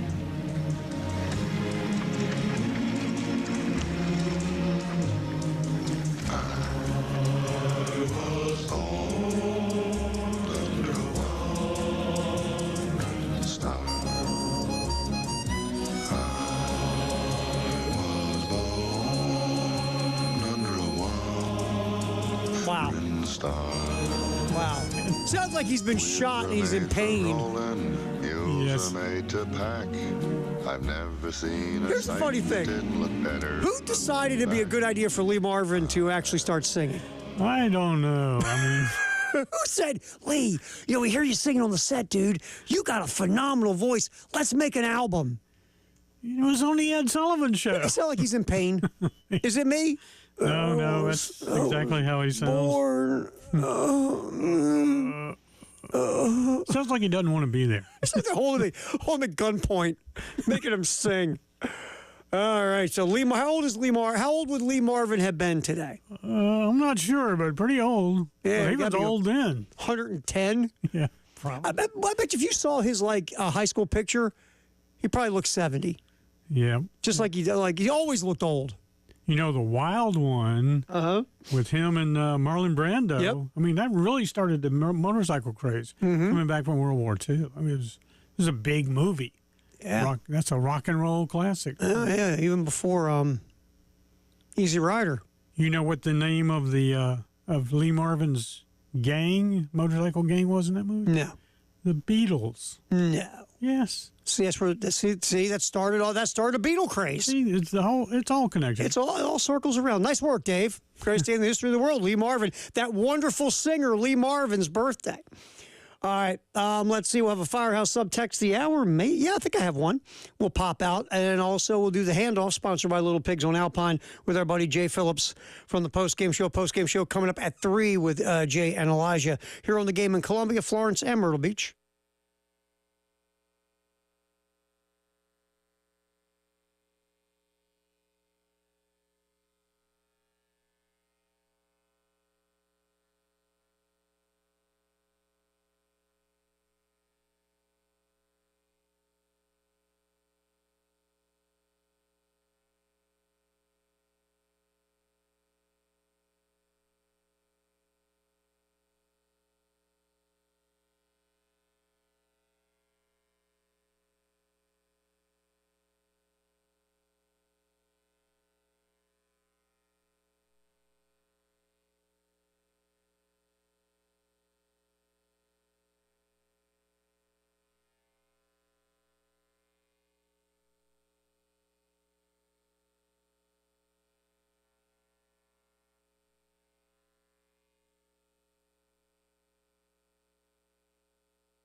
All right, time to check our Firehouse subtext of the hour.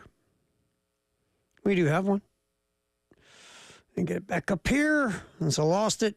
803-404-6100. We always appreciate it. All right. This was from earlier. We were talking about men's basketball. Some real talk about men's hoops. Our head coach is now 17-32 in the SEC, with 5 more probable SEC losses coming by season's end. By most metrics on earth, this is not good. If Lamont Paris gets another year, you have to think it's dance or bust next season. Yeah, I mean, I don't know about dance or bust, but I think we all know that you got to do a heck of a lot better. Just do. I mean, look, I like Lamont. I do. The times we've had him here in studio and we've got a chance to talk to him, really nice guy. And last year was a phenomenal year. One of the best years that the South Carolina basketball program had seen as a turnaround season ever. Getting back to the NCAA tournament for the first time since the Final Four. And that's why I guess this year is such a head scratcher, is like, okay, maybe you weren't going to be as good as you were last year, but wow, you go from best turnaround story, or one of the best turnaround stories in the country, to being 0 for the SEC. It just, obviously nobody saw this coming. Whether inside the program, fan base, us here yapping, nobody saw this coming. So yeah, you got to get it turned back around. And I don't know about dance or bust, but there's got to be a lot of improvement shown next year by this basketball program. If you struggle again next year, and I'm not saying you have 0 wins, but if you struggle, there's going to be some conversations. And, the new AD, Jeremiah Donati, has said about it. He has, from what I understand, has had conversations with Lamont, and is going to have more conversations with Lamont about what do you need from a basketball perspective to get everything back on the right road. A lot of that goes to NIL. Look, it's not the NIL is not the end-all, be-all. Kansas State in basketball spent a ton of loot on NIL this year, and they've been There's a good chance they don't make the NCAA tournament. So just having money to spend doesn't fix everything. It's spending it properly and being able to have the money to spend to be able to bring in the players you need to bring in to help you with your existing squad to help you win. I mean, Missouri's the model, right? Last year it went 0 for the SEC. Year before that went to the NCAA tournament. This year is bouncing back, going to the NCAA tournament. They've used the portal, sure. But they've got some guys who are in their second year with the program after coming through the portal. Yeah, we talk about adding, Mark Williams from Duke, who's had a really nice year as a big, but they also have a sophomore guard that plays a lot of point. They've got a couple other perimeter guys who are transfer portal players from 2 years ago. And then they've added more in the portal this year. So yeah, it's good to have the NIL money, but you got to spend it the right way and bring in the right players.